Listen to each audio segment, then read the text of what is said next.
Entra nel mondo Lolato. Da oltre 40 anni un team di professionisti per migliorare la qualità della tua vita. Centro del piede con servizi di podologia, laboratorio per la produzione di plantari e calzature su misura. Bentrovati al Meteo. Ultimo giorno in compagnia dell'alta pressione che inizia a diminuire. Nel weekend dell'Epifania un'intensa perturbazione darà il via ad una fase di maltempo. Vediamo il dettaglio.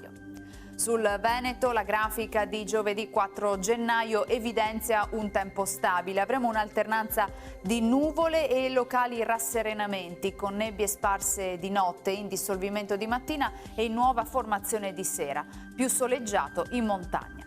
Temperature stazionarie minime tra 1 e 6 gradi, massime tra 6 e 10 gradi all'incirca.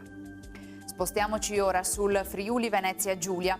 Anche in questo caso sarà asciutto, tuttavia sulla zona montana il cielo sarà in prevalenza poco nuvoloso. In pianura e sulla costa locali nubi basse nelle ore più fredde, qualche schiarita a seguire.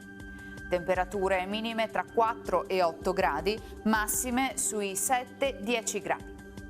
Infine diamo uno sguardo alla situazione del Trentino Alto Adige. Sarà soleggiato al mattino ma con nuvolosità irregolare nel pomeriggio. Temperature minime tra -2 e 1 grado, massime sui 10 all'incirca. Dal Meteo di Antena 3 per ora è tutto. Grazie per l'attenzione. Arrivederci.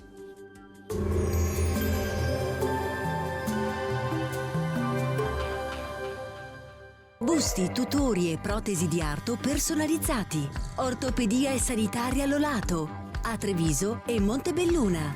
Lolato, soluzioni per star bene.